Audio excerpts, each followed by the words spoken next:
Donc voilà, c'est reparti pour l'étape 3 de notre vidéo. Donc maintenant, qu'est-ce qu'il nous faut nous faire? Regardez dans la vue 2D. Donc il nous manque les parties horizontales. Donc on a 3 petites parties, 3 traverses. Alors ces 3 traverses, elles sont placées à 100 du haut de la base. Donc on va faire ça. Donc on va revenir ici.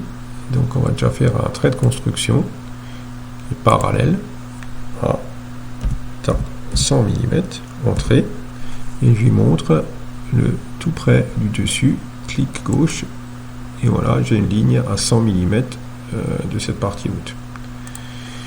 Et maintenant, je vais de nouveau dans ajouter, donc barre, carré, vue de face, 14, entrée, et jaune. Donc tout simplement sans nom. Je clique ici, clic gauche à chaque fois. Avec la molette de la souris, je place au bon endroit, je clique droit et reviens, clic gauche ici, gauche, molette, c'est bon, clic droit et encore une fois, clic gauche et clic gauche ici, molette et le clic droit, une fois droit, et je fais échappe pour sortir de la fonction. Voilà, donc là déjà mon pont de mur est pratiquement terminé. Après on va recouper toutes ces pièces, ça on va peut-être le faire par après, quoique ceux-là on pourrait les faire tout de suite. Alors ce qu'on fait, on fait passer la partie biaise et on va rabouter les 2 autres parties. Alors on va cliquer la pièce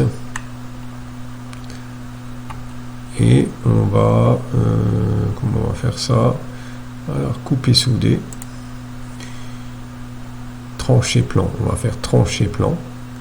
Donc trancher plan, on va dire plan quelconque et on va lui montrer cette ligne là. Voilà. Alors qu'est-ce qui s'est passé? Si je regarde bien, je clique là-dessus par exemple, j'ai une pièce qui est là et une pièce qui est là. Donc elle s'est coupée exactement là. Donc on va faire exactement pareil de l'autre côté. Donc le point actif, on va le mettre là. On va de nouveau aller dans couper, souder, trancher plan et un plan quelconque. On va lui montrer cette ligne là. Et voilà. Et là, j'ai 3 morceaux en fait. Je suis là, au milieu, à droite et à gauche. Celui-là du milieu, je clique et je fais sup sur mon clavier et je l'élimine. Ok. Voilà.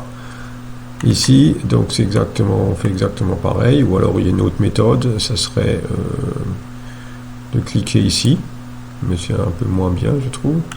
On fait C avec la clavier lettre, C, on lui montre la ligne ici, tac, ça veut dire qu'il a coupé la pièce. Alors, inconvénient de cette méthode, c'est que la partie qui est coupée, là il n'y a pas le point actif, on la perd. Donc c'est pas grave en soi. Donc on peut simplement prendre celui-là, prendre cette pièce et la recopier, donc copier jusqu'au point où on va la mettre ici. Voilà. Clic droit pour sortir de la fonction. Échappe. Et tout simplement je clique quelque part sur la pièce pour avoir un point actif au milieu et je tape de nouveau C et je clique gauche sur la ligne là, ici, et encore une fois C. Et je clique gauche sur cette ligne encore une fois, et voilà. Et j'ai le même résultat que avant, par une autre méthode. Voilà, c'est fini pour cette vidéo.